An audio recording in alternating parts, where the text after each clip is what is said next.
Jésus-Christ. Le Talabashatalaba. Seigneur. Tu n'es pas venu ici pour regarder les gens. Tu es venu ici pour croiser Dieu.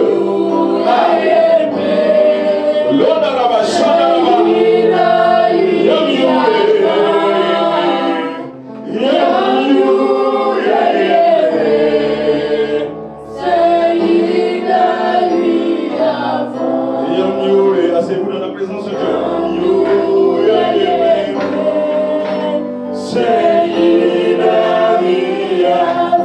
Que tes pensées soient fixées sur Jésus-Christ, l'auteur de ta vie, le consommateur de ta vie, le soutien de ta vie. Il est capable de changer ta vie ce soir. Tout obstacle qui se tient devant toi sera monté ce soir.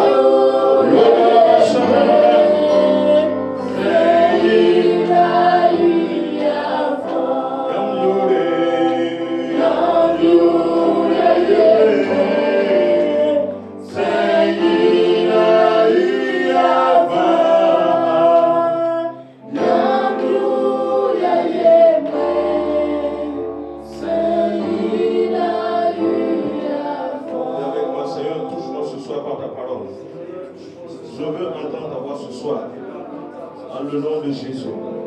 Parle à mon cœur. Parle à mon cœur. Saint-Esprit, parle-moi ce soir. Conseille-moi, édifie-moi, encourage-moi, exhorte-moi, éclaire-moi ce soir, en le nom de Jésus. En le nom puissant de Jésus.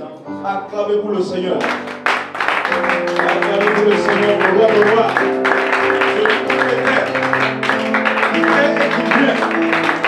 Celui qui était, qui est et qui vient, le Alpha et l'Oméga, le Seigneur des Seigneurs, à sa parole, tout genou se fléchit, au nom de Jésus, au nom de Jésus.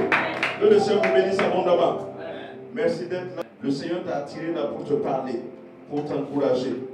Pourquoi servir Jésus-Christ? Pourquoi servir Jésus-Christ? Il y a quelqu'un, pourquoi servir Jésus-Christ? Pourquoi tu le sais? David demandait toujours à Dieu, enseigne-moi tes préceptes. Pour dire quoi? Enseigne-moi le pourquoi de ta loi. Pourquoi tu me dis de ne pas faire ça? Pourquoi tu me dis de faire ça? Moi je veux savoir ce qui est derrière ta parole. Je veux savoir ce qui est derrière ta loi. Je veux connaître cela. Parce que si je connais le pourquoi, maintenant tu n'auras plus besoin de me dire de faire ceci ou de faire cela. Parce que je saurais ce qu'il faut faire. Parce que je connais le pourquoi. Je sais qu'est-ce qui te motive, toi, Dieu, quand tu donnes ta parole, quand tu donnes tes instructions, quand tu donnes ta loi. Je serai capable de moi-même de me conduire si je connais tes préceptes. Et ça va être la prière des fils et des filles de Dieu.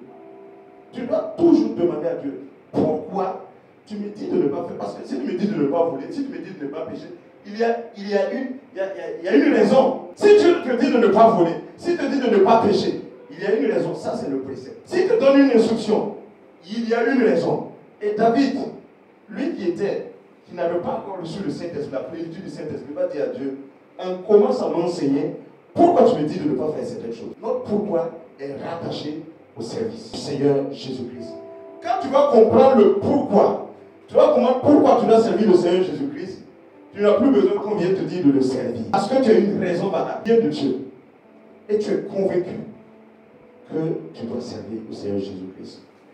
Gloire à Dieu. Pourquoi devons-nous servir Jésus-Christ? Premièrement, Jésus-Christ est Seigneur. Dis à quelqu'un, tu dois servir Jésus parce que Jésus est Seigneur. Nous devons servir Jésus-Christ parce qu'il est Seigneur. À chaque fois nous entendons Jésus est Seigneur. Et il y a un chant qui dit Jésus-Christ est Seigneur. Il est sorti du tombeau. Il est Seigneur. Il est Seigneur.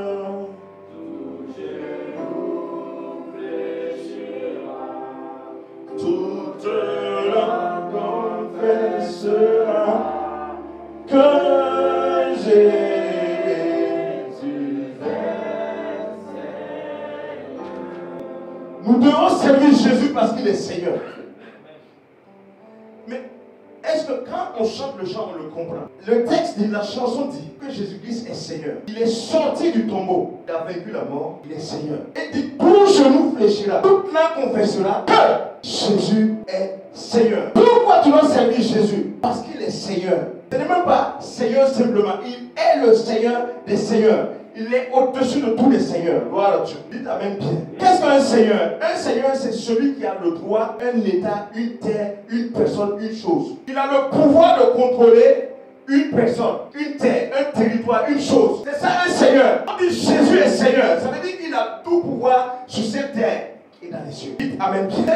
C'est un titre, mais de mérite. On ne te le donne pas, on ne dit pas un tel est Seigneur comme ça. Il faut le mériter. Jésus a mérité le titre de Seigneur. Voilà pourquoi il faut le servir. Il a payé un prix. Personne sur cette terre n'a un nom de Seigneur. Ce n'est pas possible. Il est Seigneur. Sachez que Jésus est Seigneur au-dessus de lui. Parce que sur terre, il n'y a aucun homme qui a une autorité au-dessus ou égale à l'autorité du Seigneur Jésus. Toute autorité sur terre émane de l'autorité du Seigneur Jésus. S'il ne l'a pas permis, tu ne peux pas avoir un pouvoir sur terre. Jésus-Christ est Seigneur. Pourquoi tu dois servir Jésus? Parce qu'il est Seigneur. Il a le pouvoir, il a l'autorité, il a le contrôle, il a le dernier mot sur terre, sur toute autorité, sur tous les territoires sur cette terre. Jésus-Christ est Seigneur parce qu'il a tout le pouvoir entre ses mains. Il a l'autorité, toute l'autorité entre ses mains. Il faut que ça rentre dans ta tête et que tu comprennes. Servir Jésus-Christ, hein, ce n'est pas, comment on appelle ça? C'est une obligation. C'est une obligation parce qu'il est Seigneur des Seigneurs. Il est au-dessus de ceux que tu serves. Il est au-dessus des rois de cette terre. Le président de tous ceux qui ont le pouvoir sur cette terre. Jésus est au-dessus de tel Jésus parce qu'il est Seigneur. Seigneur, ça veut dire quoi encore? Ça veut dire maître.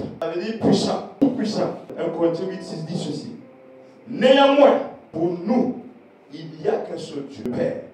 Le Père de qui viennent toutes choses et pour qui nous sommes. Et un seul Seigneur, Jésus-Christ, par qui sont toutes choses et par qui nous sommes. Est-ce que tu entends la parole de Dieu? Amen. Bien. Amen. Néanmoins, pour nous, il n'y a qu'un seul Dieu, le Père de qui viennent toutes choses et pour qui nous sommes. Et un seul Seigneur, Jésus-Christ, par qui sont toutes choses et par qui nous sommes. Jésus-Christ est Seigneur. Dis-le bien.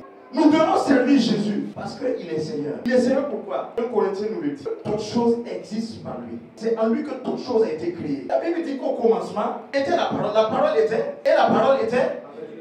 Et toute chose par elle. Et la parole c'est qui? Par Dieu. Donc toi comme ça là, tu existes à cause de Jésus. Tu étais créé à cause de Jésus. Toute la matière que vous voyez là, tous les hommes que vous voyez, la terre et tout ce qu'elle renferme, c'est en Christ qu'elle a été créée. Donc Jésus a l'autorité sur la terre et tout ce qu'elle renferme. Jésus est Seigneur. Jésus a le contrôle sur cette terre. Il a l'autorité sur cette terre. C'est lui qui a le dernier mot, pas les hommes. Nous devons servir ce Seigneur là parce que c'est lui qui a le dernier mot. C'est en lui que toute chose existe. C'est pour lui que toute chose a été créée. Dans Colossiens 1, au verset 15, il dit il est l'image du Dieu invisible. Colossiens 1, verset 15. Il est l'image du Dieu invisible, le premier-né de toute la création. Est-ce que tu comprends cela? Dans la création, avant que la création ne soit, Jésus était. Et il est le premier-né. Car en lui ont été créées toutes les choses qui sont dans les cieux et sur la terre. Est-ce que vous comprenez? Même Satan et tout ce que vous entendez du ciel, les choses spirituelles, c'est pas Jésus. Il faut que tu comprennes que Jésus est Seigneur. Il faut que tu comprennes que celui que tu dois servir là, il est Seigneur. Il n'y a pas un autre Dieu que tu dois servir. Aucune personne que tu dois servir. Il n'y a que Jésus-Christ. Ceux qui pensent servir d'autres dieux sont en train de se tromper. Parce qu'au bout du fil, parce qu'à la fin, c'est Jésus qui a le dernier mot. À la fin, c'est Jésus qui est assis. À la fin, c'est Jésus qui a la domination. À la fin, c'est Jésus qui a le contrôle. Satan n'a aucun pouvoir devant Jésus-Christ. Vous le savez si bien. Il dit, il est l'image du Dieu invisible. Qui veut voir Dieu? Celui qui a vu Jésus a vu Dieu. On dit il est l'image du Dieu invisible. Le Dieu qu'on ne peut pas voir. La représentation est Jésus-Christ. Le premier de toute la création. C'est lui le premier. Avant lui, il n'y avait personne. Tout a commencé à partir de lui, pour lui et en lui. Et nous avons été créés en lui. Dites amen bien. Voilà pourquoi il faut le servir. On ne va pas te négocier pour ça. Comme on dit, c'est l'affaire de Christ. C'est l'affaire du Seigneur Jésus-Christ. On ne doit pas te négocier. Jésus-Christ est Seigneur. Il a l'autorité, il a le dernier mot. Il est le Tout-Puissant. Les hommes sur lesquels on a les yeux fixés, eux-mêmes, le dernier mot qu'ils doivent recevoir, c'est de Christ. On dit qu'il n'y a aucun pouvoir, aucune autorité sur cette terre qui n'a été donnée du ciel. Tous les hommes que vous voyez, pécheurs comme bon, aucun n'a un pouvoir qui ne vienne du ciel. Ça veut dire qui ne vienne du Christ. Est-ce que ce n'est pas facile pour toi, tu as connu, de servir directement? Est-ce que ce n'est pas un privilège pour toi de le servir directement que de commencer à servir les hommes? Et on nous montre des systèmes, on nous montre des stratégies, on nous montre comment on appelle ça, on nous fait miroiter le monde. Non, c'est Jésus-Christ qu'il faut servir. Tu sers un vrai Dieu. Tu sers celui qui est, qui était et qui vient. Tu sers l'alpha et l'oméga. Tu sers celui qui n'a ni commencement ni fin. Tu sers celui par qui existe toute chose. Si Jésus dit oui, personne ne peut dire non. Si Jésus dit oui, personne ne peut dire non. Il faut que tu comprennes cela. Tout genou, tout langue confessera que Jésus est Seigneur. Et tout genou fléchira devant Jésus. Dans le ciel, sur la terre et sous la terre. Pourquoi servir Jésus? Parce qu'il est Seigneur. Il a mérité sa seigneurie. Il s'est dépouillé de sa royauté. Il s'est rendu comme un serviteur, comme un homme. Il s'est humilié jusqu'à mourir d'une mort atroce, une mort humiliante. Pourquoi? Pour sauver d'abord l'humanité, le réconcilier avec Dieu, mais surtout pour qu'il obtienne quoi? Le nom qui est au-dessus de tout nom. C'est ça qui est très important, que tu dois comprendre. Il a le nom qui est au-dessus de tout nom, dans le ciel, sur la terre et sous la terre. Tout nom que vous pouvez nommer sur terre, il faut savoir que ce nom-là fléchit au nom de Jésus. Tout nom, toute personne qui a un nom, toute chose qui a un nom, tout système qui a un nom, tout ce qui a un nom fléchit au nom de Jésus. Voilà pourquoi tu dois le servir de tout ton cœur. Voilà pourquoi tu dois te donner à lui, te livrer à lui de tout ton cœur. Et que toute langue confesse que Jésus est Seigneur, à la gloire de Dieu le Père. Donc il a mérité et Dieu l'a établi Seigneur. Il a mérité son rang de Seigneur et Dieu l'a établi. Celui qui est Seigneur, c'est celui qui peut se dépouiller. Jésus s'est dépouillé. Celui qui est Seigneur, c'est celui qui peut prendre la forme d'un serviteur. Jésus a pris la forme d'un serviteur. Celui qui est fait Seigneur est celui qui fait preuve d'humilité. Je suis humble là-haut. Hein? Montre-moi la preuve que tu es humble. Montre-moi la preuve que tu es humble. Jésus a montré sa preuve de son humilité. Celui qui est fait Seigneur, c'est celui qui est obéissant jusqu'à la mort. Et Jésus a rempli les conditions. Pourquoi nous devons servir Jésus-Christ? Parce qu'il est Seigneur. Il y a quelqu'un juste à côté. Tu dois servir Jésus parce que Jésus-Christ est Seigneur. Tu dois servir Jésus-Christ parce que Jésus-Christ est Seigneur. C'est lui qui a l'autorité. C'est lui qui a le dernier mot. C'est lui qui a le pouvoir. Et au nom de Jésus, tout genou fléchira. Au nom de Jésus, tout genou dans le ciel, sur la terre, sous la terre, fléchira et confessera que Jésus est Seigneur. Dieu dit Jésus est Seigneur. Jésus est Seigneur. Déclare Jésus est Seigneur sur ma vie. Il est le Seigneur de ma vie. Il est le Seigneur de ce ministère. Il est le Seigneur de ce quartier. Il est le Seigneur du Burkina. Il est le Seigneur de la terre. Déclare Jésus est Seigneur. Même dans les difficultés, je déclare que Jésus est Seigneur. Et que tout genou fléchisse. Que tout genou fléchisse. Que la maladie fléchisse ce soir. Que la mort fléchisse ce soir. Que la pauvreté fléchisse. Dans le nom de Jésus. Dans le nom de Jésus. Que les obstacles fléchissent ce soir. Au nom de Jésus. Au nom de Jésus. Que les blocages fléchissent de genoux ce soir. Au nom de Jésus. Au nom de Jésus. Jésus-Christ est Seigneur. Jésus-Christ est Seigneur. Déclare-le. Oh, tape le bien, déclare Jésus est Seigneur.